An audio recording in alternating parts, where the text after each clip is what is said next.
우리 옆에 있는 식구들하고 인사합니다. 얼굴 보시고 예수 안에서 사랑합니다.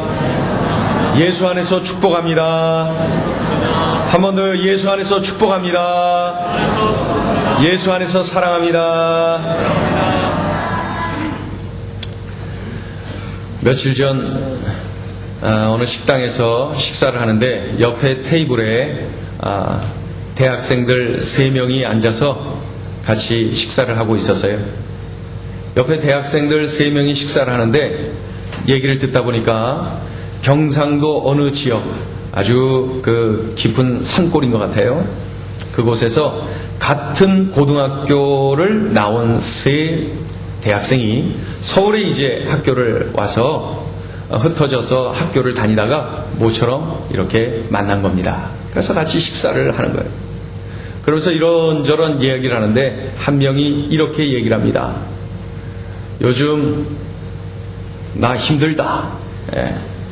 요즘 나 힘들다가 아니라 내 힘들다. 이렇게 하더라고요. 요즘 내 힘들다. 그랬더니 옆에 있는 학생이 말한다. 왜 힘든데?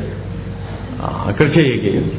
그러니까 이런저런 힘든 얘기를 학교 적응도 잘 못하고 또 시골에 부모님 경제 사정이 많이 어려워져서 내가 일도 해야 되고 여러모로 힘들다. 내 힘들다. 내 힘들다 하면서 이야기를 막 합니다. 한 명이 이야기를 하고 한 명은 질문하고 그러던 중에 한 명은 뭐 이렇게 메모하고 있더라고요. 메모 막 이렇게 끌적끌적 쓰고 있는데 그러더니 갑자기 메모하던 학생이 소리를 칩니다. 와, 신기하다.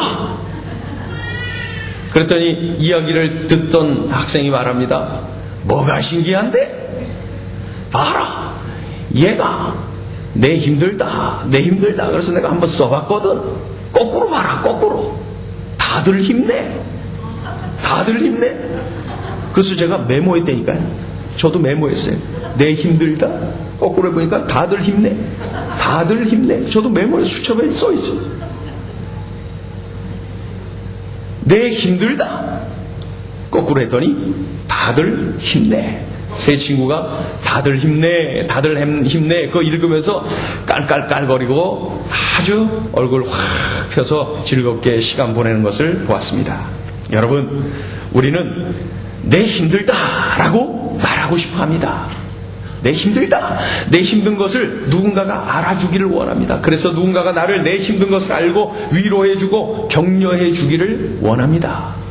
저부터가 그러고 누구나 다 그렇습니다. 우린 다 내 힘들다 라고 말하면 그것을 들어주는 사람이 있어 줘야 되고 또 그것을 듣고 격려하고 위로해주는 사람이 있기를 그렇게 원합니다. 그런데 내 힘들다의 삶보다는 다들 힘내의 삶이 우리 그리스도인들의 삶이라면 여러분 동의하셔야 되지 않습니까? 형제를 위로하고 격려하고 중보기도 해주고 그것이 다들 힘내의 삶인데 나는 여전히 내 힘들다, 내 힘들다 거기에 머물러 살고 있는 것은 아닙니까? 자꾸 설교하는데 경상도 사투리가 나오는 것 같습니다. 다들 힘내의 삶을 말할 때 중보기도를 말하지 않을 수가 없어요. 이타적인 기도, 형제를 위한 기도, 중보기도. 그러나 중보기도는 남도 살리지만은 동시에 내가 사는 것이. 그래서 이 중보기도를 누군가는 기도의 최고봉이다. 참 수준 높은 기도다. 그렇게들 말을 하지요. 그러나 중보기도를 할 때의 말이죠. 내 자신이 성숙해진다는 것을 잊어서는 안 돼요. 내가 파워풀한 그러한 기도자가 되는 거예요. 중보기도자가 누리는 축복이죠. 중보기도 하면은 떠오르는 인물이 많이 있는데 그 중에 한 명이 바로 아브라함입니다. 아브라함의 기도는 이타적인 기도, 형제를 위한 기도, 동시에 바른 기도, 응답받는 기도임을 우리에게 보여주고 있어요. 그래서 오늘 본문은 바른 기도가 무엇인지, 응답받는 기도가 무엇인지, 주님이 원하시는 기도가 무엇인지를 우리에게 정확하게 가르쳐주고 있습니다. 오늘 우리가 잘 배워야 되겠어요. 아브라함의 기도는 무엇보다도 겸손함의 기도입니다. 겸손함의 기도. 27절을 보세요. 27절에 이런 기록이 있지요. 나는 티끌이나 재와 같사오나 감히 주께 아뢰나이다. 나는 티끌이나 재와 같사오나 감히 주께 아뢰나이다. 여러분 31절도 보세요. 31절에 이런 기록이 있지요. 내가 감히 내 주께 아뢰나이다. 내가 감히 내 주께 아뢰나이다. 아브라함은 하나님 앞에 자신을 철저히 낮추는 모습을 가지고 있지요. 아브라함은 하나님 앞에서 자신을 티끌, 곧 먼지라고 생각을 하고 있어요. 먼지와 같은 존재인 제가 감히 하나님 앞에 기도합니다. 하나님, 먼지와 같이 별 볼 일 없는 제가 크신 하나님 앞에 감히 기도합니다. 이렇게 하나님 앞에 겸손히 낮아져 있는 모습을 보게 되죠. 지금 아브라함은 하나님 앞에 겸손한 모습으로 기도를 하고 있어요. 하나님이 기쁘게 여기시는 사람, 겸손한 사람, 그 사람이 하는 그 기도, 겸손한 기도를 하나님이 참 좋아하세요. 아브라함을 보면서 은혜라고 하는 단어가 떠올랐습니다. 은혜가 뭔가요?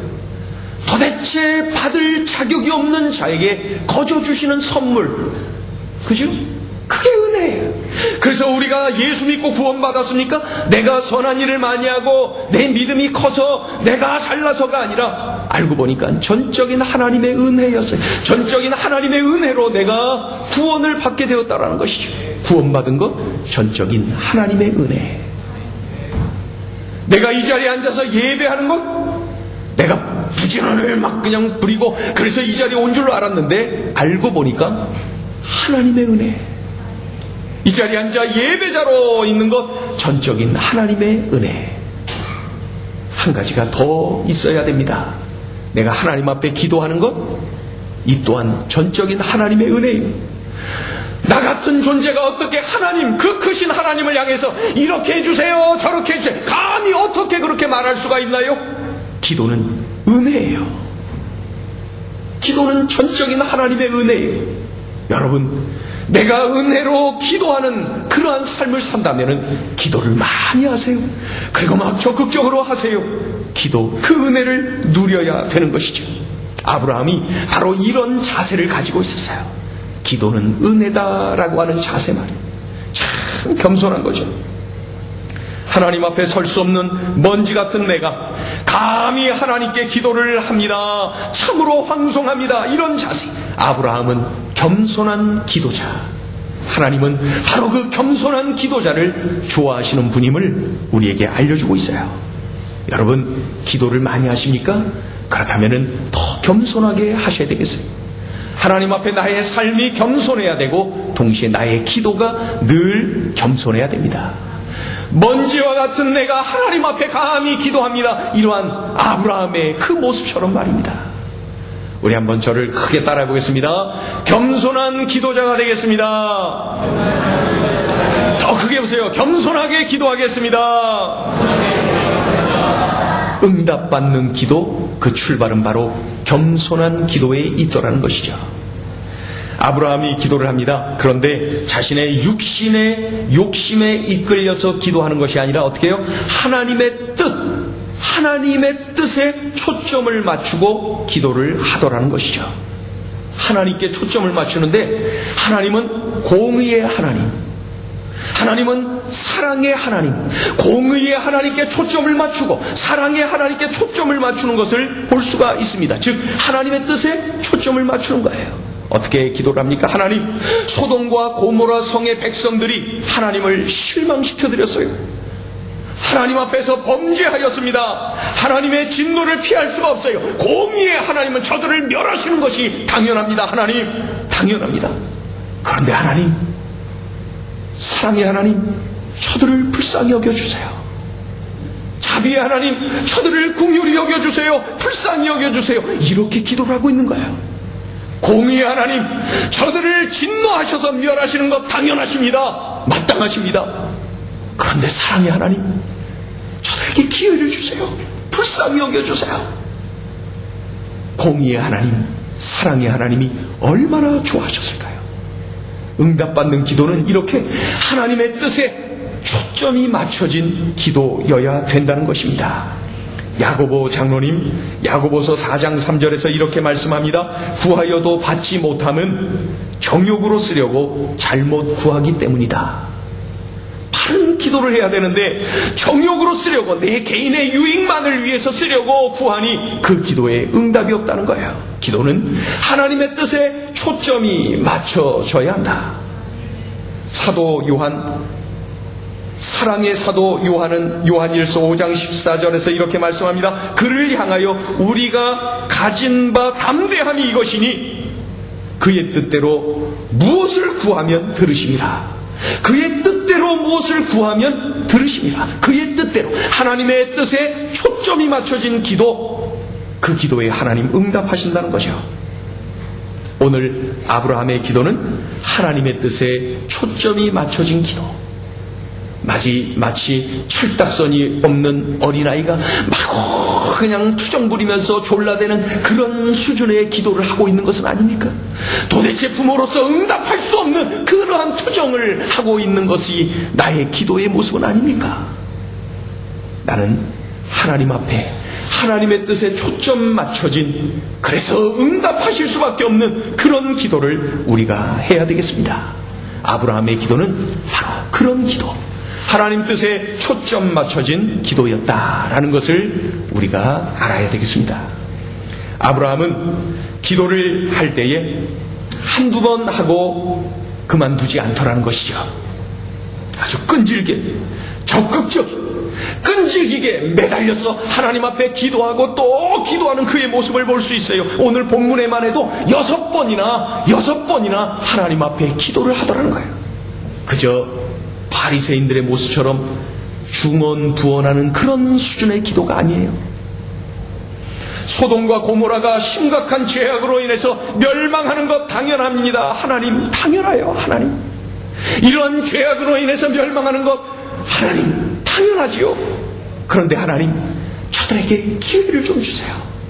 불쌍히 여겨주세요. 긍휼을 베풀어 주세요. 그렇게 기도합니다. 하나님, 이 소돔 땅에, 이 성 안에 의인이 50명 있으면은 용서해 주시겠습니까? 멸망하지 않으시겠습니까? 그때 하나님께서 말씀하세요. 그래, 좋다. 50명 좋다. 그런데 곧바로 아브라함이 또 기도합니다. 하나님 5명만 줄여주세요. 45명, 의인 45명만 있으면 의인 45명 때문에 이 성을 전체를 용서해 주시지 않겠습니까? 하나님이 허락하시세요. 그래, 45명 좋다. 그런데 바로 아브라함이 또 기도해. 하나님, 죄송합니다. 40명 안 되겠습니까? 40명. 그러더니 말이죠, 30명 내라, 20명 내라. 하나님, 마지막입니다. 의인 10명만 있으면 안 되겠습니까? 의인 10명 때문에 이 성을 용서해 주시지 않겠습니까? 그때 하나님이 말씀하셨어요. 그래, 의인 10명으로 인해서 내가 용서하리라. 의인 10명이 있다면.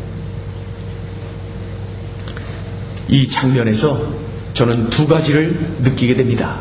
그 한 가지는 아브라함의 끈질긴 기도 장면 말이에요. 아브라함의 끈질긴 기도. 기도는 이렇게 해야 된다. 한두 번 하고 그냥 내팽개치고 잊어버리고 망각하고 마는 것이 아니라 끝까지 매달리는 그 아브라함의 그 끈질긴 기도, 그것이 우리의 기도가 되어야 된다는 것이죠. 또 하나가 있습니다. 하나님의 끈질긴 응답. 하나님 50명, 그래 좋다. 하나님 죄송합니다. 5명만 줄여주세요. 45명, 그래 좋다. 10명까지 6번이나 반복하는데도 예레 이 자스가 때려치워라, 이렇게 말씀하시는 것이 아니라 하나님, 그래 좋다. 우리 하나님 끈질긴 응답, 끈질기게 기도하는 아브라함을 괘씸하다 여기고 때려쳐라, 이것이 아니라 하나님 끈질기게 응답해 가시는 하나님의 모습을 보면서 우리 하나님은 끈질기게 기도하는 것 참 좋아하시는구나. 끈질기게 기도하는 것 참 좋아하시는구나. 그런데 소돔 고모라에는 의인 10명이 없었어요. 그래서 그만 멸망을 하고 맙니다. 하지만은 멸망의 현장에서 아브라함의 조카 롯, 그리고 그의 두 딸을 구원을 해주시는 것을 볼 수가 있습니다. 그 부분을 창세기 19장 29절에서는 이렇게 기록하고 있어요. 제가 읽어드릴게요. 하나님이 그 지역의 성을 멸하실 때 곧 롯이, 이 롯은 아브라함의 조카죠. 롯이 거주하는 성을 엎으실 때에 하나님이 아브라함을 생각하사 롯을 그 엎으시는 중에서 내보내셨더라. 아브라함을 생각하사 롯을 그 엎으시는 중에 내보내셨다. 하나님이 롯을 구해주셨어요. 왜요? 아브라함을 생각하셔서. 하나님이 롯과 그 두 딸을 구원해 주셨어요. 왜요?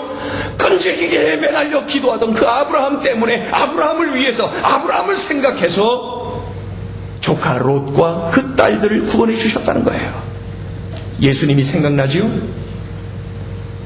십자가를 앞에 두고 예수님은 겟세마네 동산에서 끈질기게 기도하셨어요. 적극적으로 기도하셨어요. 간절히 기도하셨어요. 누가복음 22장에는 이런 말씀이 있어요. 예수께서 힘쓰고 애써 더욱 간절히 기도하시니 땀이 땅에 떨어지는 핏방울같이 되더라.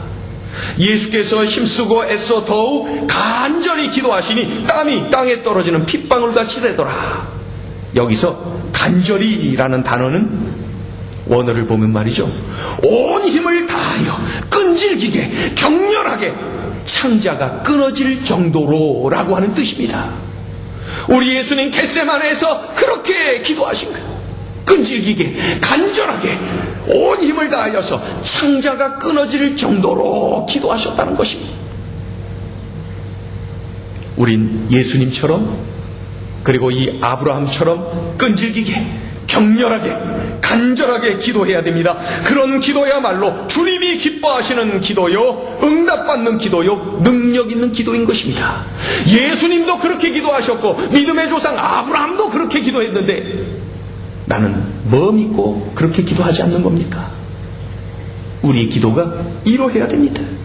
한 번을 하더라도 이러한 간절한 기도, 창자가 끊어질 정도의 기도, 그러한 기도를 우리 주님이 기다리고 계시는 것이죠. 요사이 큐티를 열심히들 하시죠? 큐티를 하다 보면은 요즘 출애굽 과정이 아주 자세하게 기록이 되어 있지요. 430년 동안 애굽에 종살이하던 이스라엘 자손들이 그 중노동하면서 너무너무 힘들고 고통스러워서 하나님 앞에 울부짖었다. 그리고 하나님은 그들의 부르짖음을 들으셨고 그들을 도와주시는 장면이 출애굽 과정에서 그대로 기록되어 있어요.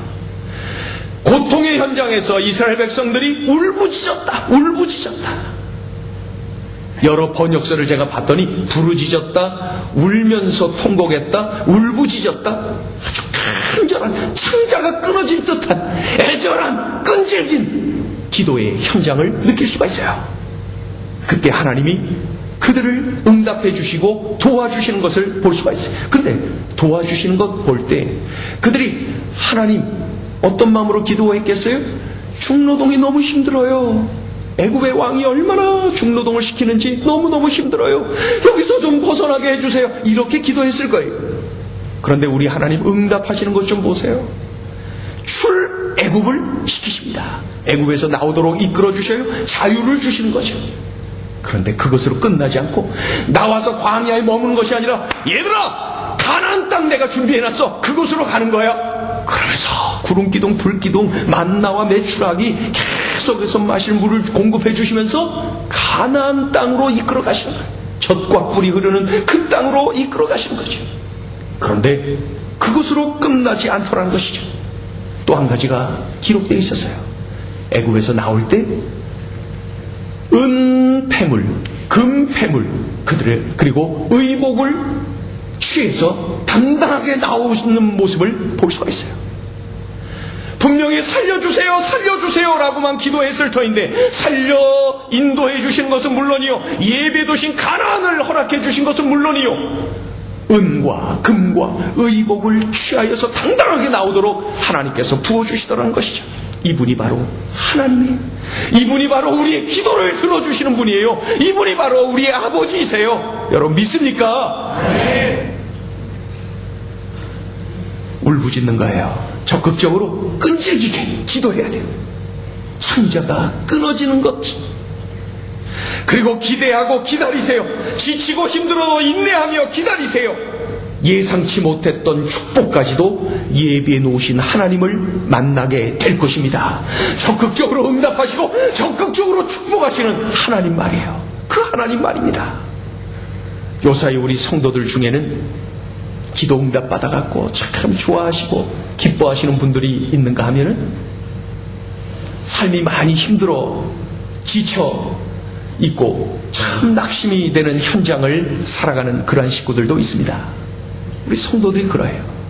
성도들 중에 인간의 힘으로 도저히 견뎌낼 수 있을까 느껴질 정도로 아픔을 그렇게 느끼면서 시간을 보내고 있는 식구들이 있습니다. 그런데 그 식구들 중에 끈질기게 기도하고 있어요. 적극적으로 기도하고 있어요. 눈물로 부르짖고 있어요. 그런 모습을 보면 얼마나 감사한지 고마운지 몰라요. 그렇게 저도 한 주간 기도하다가 주일에 그분들을 만나면 얼마나 감사한지 몰라요. 하나님께 감사하고 그분들이 얼마나 고마운지 몰라요. 이렇게 이겨내다니, 이렇게 힘든 과정에서 저렇게 끈질기게 매달려 기도하며 이겨나가고 있다니 얼마나 감사한지 몰라요. 저는 기대하고 있어요. 그리고 확신하고 있어요. 출애굽은 물론 가나안을 예비해 두시고 가나안은 물론이요 은과 금과 의복까지 취하여 부어주시는 하나님, 내가 구한 것뿐만 아니라 예상치 못했던 상상도 못했던 것까지도 부어주시는 그 하나님을 경험하게 될 줄로 믿습니다. 대대로 사과 농장을 하던 일본의 기무라 씨가 있어요. 기무라 사과 농장, 대대로 사과 농장. 그런데 사과 농장에 농약을 치는데 농약을 칠 때마다 농약을 치던 그 부인이 농약을 마셔갖고 이렇게 알아눕고, 그리고 또 여러 날 고생하다가 일어나서 또다시 농약 칠 때 뭐 1년에 뭐 13번 정도 친다고 하니 그 사과 참 대단하죠. 농약을 자꾸 마시는 거예요. 그래서 그냥 알아눕고 그래서 이 기무라 씨가 가만히 생각했어요. 농약을 치지 않고 사과가 잘 열릴 수 있을까? 그래서 그가 그거를 연구하기를 시작을 했어요.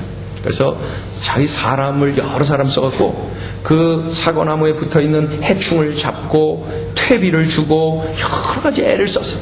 다 잡으니까 좀 조용한 것 같아요. 벌레들이 없고 말이죠. 농약 안 쳐도 될 것 같아요. 그런데 한 3개월 지나니까 그냥 막 벌레들이 쫙 일어나갖고 6만 평에 해당되는 사과 농장이 초토화 돼버렸어.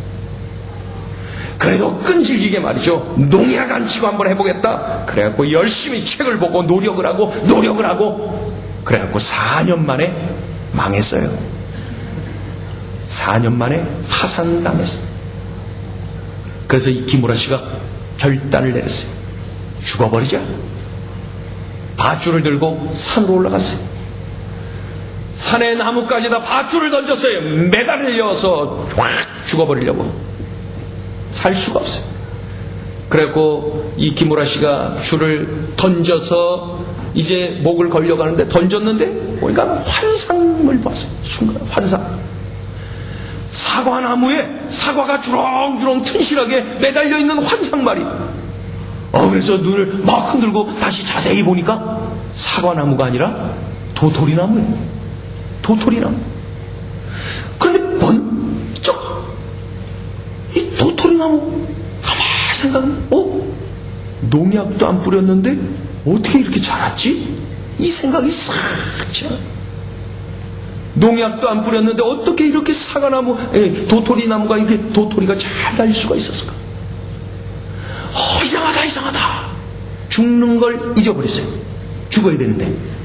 그리고 이 도토리나무 막 땅을 막 파세요. 밑을 파세요. 그러면서 그가 깨달은 거예요. 이 도토리나무가 농약 없이도 살 수 있었던 비결은 땅 속에 있었구나.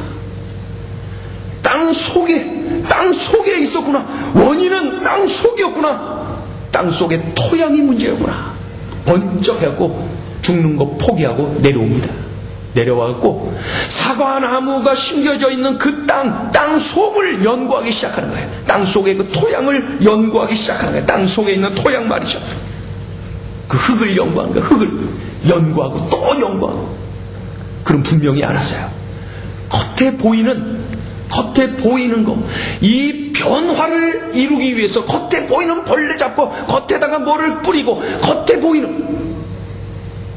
보이는 거, 나타나는 거, 변화를 위해서 겉에서 뭔 문제를 해결하려고 했는데 알고 보니까 땅 속에 토양에 그 비결이 있더라는 것이죠. 그는 사과나무가 심겨져 있는 그 농장의 그 땅을 연구하고 그 땅을 연구하고 또 연구하고 해갖고 먹이사슬로 벌레를 퇴치하는 방법을, 이 기적과 같은 방법을 개발해서 그 엄청난 농장이 그냥 사과가 그냥 농약도 안 뿌리고 그냥 주렁주렁 맺히는 그런 일이 일어났다는 거예요. 이 김우라 씨가 사과를 판매합니다 라고 인터넷에 글을 딱 올리면 3분 만에 그 엄청난 양이 다 매진된다는 거예요. 3분 만에. 그 김우라 씨로부터 사과를 사서 그 도쿄 한 레스토랑에서 그 사과를 가지고 스프를 만든답니다. 그런데 그 스프를 먹으려면 1년 동안 대기가 돼야 됩니다. 안 먹고 말지. 1년 기다려야 그 김우라 씨가 만든 그 사과로 만든 스프를 먹는 거예요. 네. 1년 기다려. 거대한 태풍이 불었는데 다른 농장, 농약 먹고 사는 농장의 사과들은 다 떨어지고 없어지고 뿌리채 날아가고 그랬는데 김우라 씨 농장은 나무가 거의 피해가 없었어요. 하도 신기해서 그 밑을 파봤어요. 뿌리가 27m까지 늘어져 있었다는 거예요. 김우라 씨는 지금 이 상태로는 안 된다라고 변화를 꿈꿨어요. 그래서 어떤 방법을 썼어요? 겉에 보이는 벌레 잡으러 다녔어요. 찌개 들고 벌레 잡으러 다녔어요. 고생했어요. 결과는 죽어야지. 얼마나 어려웠으면 자살을 선택을 했겠습니까? 그런데 변화는 눈에 보이는 그러한 현장에서가 아니라 보이지 않는 땅 속의 토양에서 일어나더라는 것이죠. 우리는 도대체 변화되지 않는 나 자신을 바라보면서 낙심을 하지요. 죄책감에 눌려 살 때가 많지요. 한 주간 내내 내가 버려야지 하면서 버리지 못하고 주일날 와서 예배 시간에 예배하다 보면 또 죄책감에 눌리고 말이죠. 그럴 때가 많이 있잖아요. 왜 나 자신이 이렇게 변화가 없을까? 변화되지 않는 나 자신을 바라보면서 낙심하고 또 죄책감에 눌릴 때가 있더라는 것이죠. 도대체 변화되지 않는 내 남편을 바라보면서, 도대체 변화되지 않는 내 아내를 바라보면서 답답해합니다. 도대체 변화되지 않는 내 자식, 내 아들, 딸들을 바라보면서 낙심하고 절망합니다. 그런데 여러분, 변화는 어디서 일어나는가를 알아야지요. 능력의 주님, 사랑의 주님이 터치하실 때 변화는 일어납니다. 내 눈에 지금 나타나지 않지만은 보이지 않는 하나님의 손, 보이지 않는 하나님의 손이 만져주실 때 내 남편도 변해요, 내 아내도 변해요, 내 딸도 변해요, 내 아들도 변해요, 내 부모 형제가 변화돼요. 내가 기도하고 있는 그 모든 일들이 변화되는 것입니다. 주님이 하시는 변화는 날마다 야금야금 조금씩 변화되는 이런 거 아니에요. 그런 거 아니에요.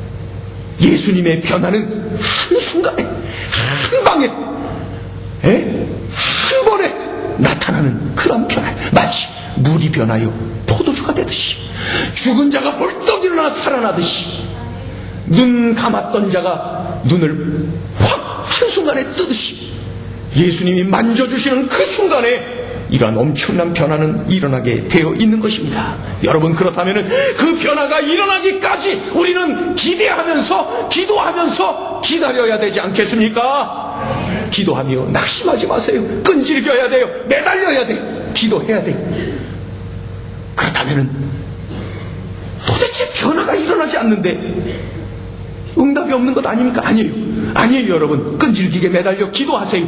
어느 한순간에 주님의 변화가 일어나는 것입니다. 물이 변하여 포도주가 되듯이 죽었던 자가 한순간에 살아나듯이 변화는 일어나는 거예요. 그렇다면 지금 응답이 없이 잠잠한 이때에도 주님의 응답은 진행 중인 것입니다. 기도 응답은 진행 중인 것입니다. 낙심하지 말고 끈질기게 기도하세요. 그래서 늘 말씀드리는 거, 기대하라, 기도하라, 그 다음에 뭐요? 기다려라. 아브라함의 이 끈질긴 모습 속에서 우린 이 소중한 것을 발견하게 됩니다. 저를 한번 따라해 보실래요? 기대하라, 기도하라, 기다려라. 외우셨죠? 쭉 해보겠습니다. 시작. 기대하라, 기도하라, 기다려라. 하나님의 변화, 우리 주님의 변화는 한 방에, 한순간에, 일순간에, 한 번에 나타나는 거예요. 그러나 그 잠잠한 기간, 그 무응답의 기간, 그것을 무응답으로 보지 말고 점점 한 방에 변화시키는 응답에, 하나님의 만져주심에 그 응답의 시간이 가까워 오고 있다는 사실을 명심하면서 끈질기게 매달리세요. 아브라함처럼 말이죠. 그런데 끈질긴 이 인내심만 가지면 안 돼. 우리는 늘 기대감을 가지세요. 어떤 방법으로 응답하실까? 살려주세요, 살려주세요 기도했는데 살려주는 것은 물론이고 가나안을 예배두고 은과 금과 의복까지도 주시는 하나님, 야, 내게는 어떻게 해주실까? 어떻게 응답해 주실까? 이러한 기대감을 가지세요. 언제 주실까? 내가 그때 어떻게 하나님께 감사하고 많은 사람들에게 간증하게 될까? 이러한 기대감을 가지세요. 그리고 매달려 기도하세요. 끈질기게, 끈질기, 내 창자가 끊어지는 듯한 그러한 끈질김을 가지고 매달리세요. 예수님처럼, 아브라함처럼. 그리고 기다리세요. 기다리세요. 기다리세요. 그럴 때 우리 하나님의 그 보이지 않았던 손이 만져주셨구나 하는 것을 우리는 경험하며 영광 돌리고 간증하는 역사가 일어나게 될 줄로 믿습니다. 기도하겠습니다.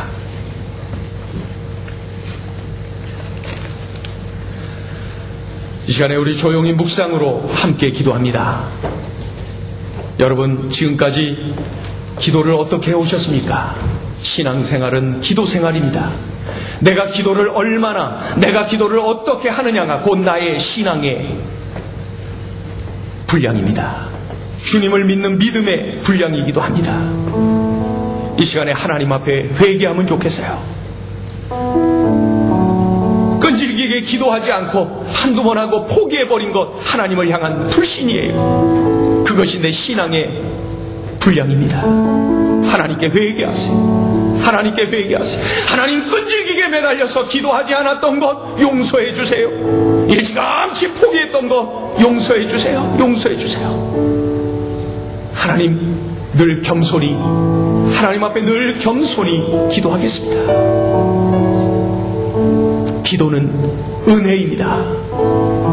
먼지와 같은, 티끌과 같은, 재와 같은 이 존재인 내가 감히 그 크신 하나님 앞에 어떻게 이렇게 해주세요, 저렇게 해주세요 할 수가 있습니까? 아무리 생각해도 기도는 은혜입니다. 이 은혜를 우리가 누려야 됩니다. 누려야 됩니다.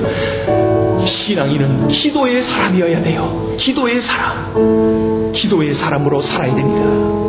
이 시간에 우리 조용히 묵상으로 회개하고, 그리고 하나님, 제가 이제 기도의 사람으로 제대로 살겠습니다. 기도의 사람으로 서겠습니다. 결단하는 이 시간 되기를 원합니다. 우리 묵상으로 기도합니다.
하나님 아버지, 아브라함처럼 기도하고 예수님처럼 기도하고 많은 믿음의 선배들처럼 기도하여서 기도다운 기도를 하는 기도자, 신앙생활은 바로 기도생활이라고 하셨는데, 하나님 아버지, 정말로 하나님이 원하시는 기도, 하나님이 기뻐 응답하시는 기도, 하나님 능력 있는 기도의 삶을 살아가는 우리 모두가 되게 하여 주시옵소서.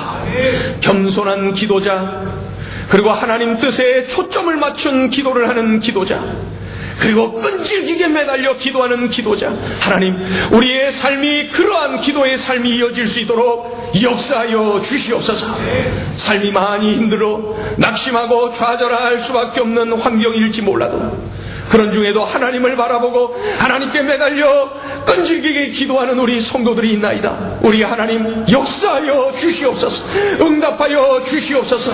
하나님 아버지, 참으로 우리 주님이 도와주셨어요. 우리 주님이 이렇게 역사해 주셨어요. 간증이 도처에서 터져나오며 더욱더 하나님 마음에 합한 기도의 삶을 살아가는 우리 모두가 되게 하여 주시옵소서. 예수님의 이름으로 감사하며 기도 올리옵나이다. 아멘.